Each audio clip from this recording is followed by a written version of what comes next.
दोस्तों, welcome back to Jyoti study material. मैं हूं ज्योति मिश्रा। आई होप आप सभी लोग अच्छे होंगे, सबकी पढ़ाई भी बढ़िया से चल रही होगी। आज का जो हमारा टॉपिक रहेगा वो रहेगा बीएड सेकेंड ईयर से। टॉपिक क्या है ये आपको मैं बताती हूँ। तो ये रहा आज का हमारा टॉपिक, जो है विश्वविद्यालय शिक्षा आयोग। विश्वविद्यालय शिक्षा आयोग को राधाकृष्णन आयोग के नाम से भी जाना जाता है। इसके अध्यक्ष थे डॉक्टर सर्वपल्ली राधाकृष्णन। उन्हीं के नाम से इस आयोग को जाना जाता है। इस आयोग का गठन करने का उद्देश्य था उच्च शिक्षा या फिर विश्वविद्यालय शिक्षा में सुधार करना। स्वतंत्रता के पहले की जो शिक्षा व्यवस्था थी वो दूसरी थी और जो स्वतंत्रता के बाद बनी वो दूसरी बनी। तो ये जो आयोग का गठन हुआ ये स्वतंत्रता के बाद में हुआ। स्वतंत्रता के पूर्व जो शिक्षा थी वो सैद्धांतिक मूल्यों पर आधारित थी तथा वास्तविक जीवन से बहुत दूर थी और भारतीय शिक्षा का स्तर अन्य देशों की तुलना में भी अच्छा नहीं था। इसीलिए इसमें शिक्षा स्तर को सुधार करने के लिए इस आयोग का गठन किया गया।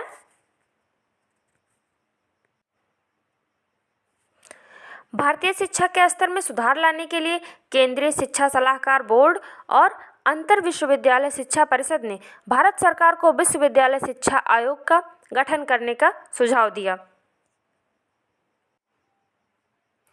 विश्वविद्यालय शिक्षा आयोग या राधाकृष्णन आयोग, ये याद रखना, राधाकृष्णन आयोग, विश्वविद्यालय शिक्षा आयोग जो है उसी को ही राधाकृष्णन आयोग के नाम से जाना जाता है।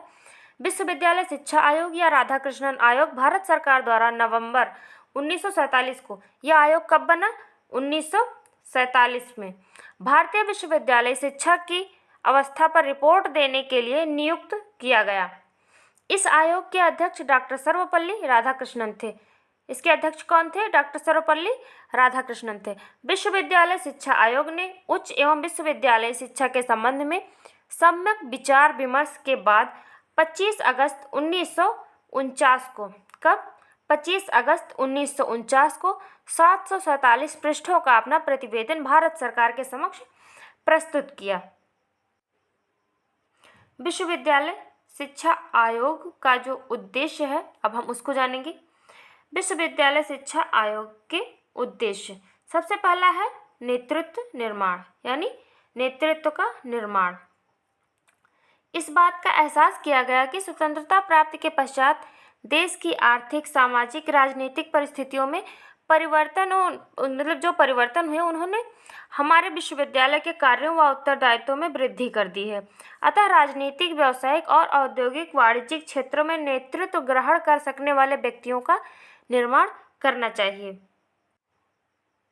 दूसरा उद्देश्य है आदर्शों के प्रति तथा राष्ट्रीय विरासत के संरक्षक।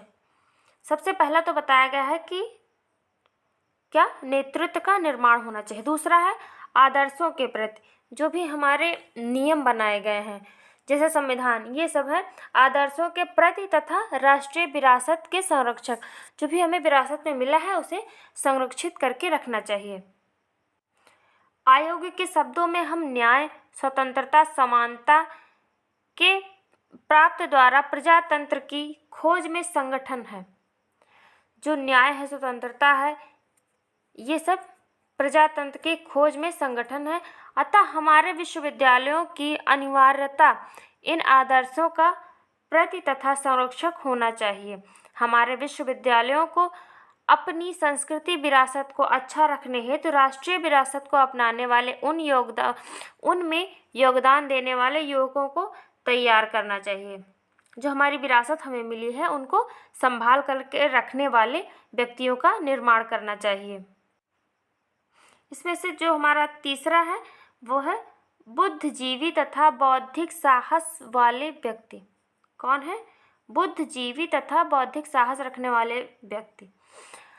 विश्वविद्यालयों को प्रजातंत्र को सफल बनाने हेतु शिक्षा का प्रसार व ज्ञान की खोज कर सकने वाले व्यक्तियों को तैयार करना चाहिए। कौन, कैसे व्यक्ति को तैयार करना चाहिए?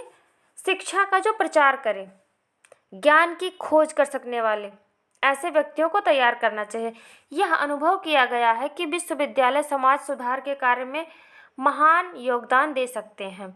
उन्हें दूरदर्शी, बुद्धिमान व बौद्धिक साहस वाले व्यक्तियों को उत्पन्न करना चाहिए। इसीलिए अध्यापक बताते हैं कि आपके मन में जो भी क्वेश्चन है उसे पूछिए। हो सकता है कि जो वो अध्यापक जो नहीं सोच सकता वह एक विद्यार्थी सोच सकता है, वो कुछ अच्छा कर सकता है। इसीलिए हर व्यक्ति को मौका देते हैं कि उसमें से एक अच्छा व्यक्तित्व बाहर निकले। जो हमारा अगला है वो उद्देश्य है शारीरिक स्वास्थ्य तथा जन्मजात गुणों का विकास। शारीरिक स्वास्थ्य तथा जन्मजात गुणों का विकास, जो हमें गॉड गिफ्टेड टैलेंट मिला है उनके मतलब उन गुणों का विकास करना चाहिए। किसके द्वारा? विश्वविद्यालय द्वारा, उच्च शिक्षा द्वारा। स्वस्थ शरीर में स्वस्थ मस्तिष्क का निर्माण होने के कारण ये कहा गया है कि स्वस्थ शरीर में स्वस्थ मस्तिष्क का निर्माण होता है। यदि बालक स्वस्थ है तो फिर उसके मन में जो विचार आएंगे वो भी स्वस्थ आएंगे, अच्छे विचार होंगे। अगर शरीर ही अस्वस्थ रहेगा तो फिर वो तो बालक स्वस्थ मतलब सुस्त रहेगा, वो तो इतना एक्टिव नहीं होगा जितना कि स्वस्थ बालक होता है। तो इसीलिए कहा गया है कि स्वस्थ शरीर में स्वस्थ मस्तिष्क का विकास होता है। मस्तिष्क का निर्माण होने के कारण विश्वविद्यालयों को अपने छात्रों का मानसिक विकास के साथ साथ शारीरिक विकास भी करना चाहिए। मानसिक विकास तो करना ही है, यानी हमें पढ़ाना तो है ही, उसके साथ साथ शारीरिक विकास पर भी ध्यान देना चाहिए। शिक्षा को व्यक्ति के जन्मजात गुणों की खोज करके उनका विकास करना चाहिए। शिक्षा शास्त्र भारत सरकार द्वारा 1948 में नियुक्त विश्वविद्यालय शिक्षा आयोग के सुझाव के अनुसार 1953 ईस्वी में विश्वविद्यालय अनुदान आयोग की स्थापना की गई। सन 1956 में संसद के अधिनियम द्वारा इसे संवैधानिक संस्था स्वीकार कर लिया गया। इस अधिनियम के अनुसार चेयरमैन तथा सचिव के अतिरिक्त विश्वविद्यालय अनुदान आयोग के 9 सदस्य होंगे। ये सब बताया गया था राधाकृष्णन आयोग में। ये वीडियो बहुत ज़्यादा लंबी हो जाएगी, इसीलिए इसका जो और है वो मैं आगे वीडियो में बताऊंगी। आई होप इतना आप लोगों को समझ में आए। तो चलिए, थैंक यू, मिलते हैं अगले वीडियो में आपसे।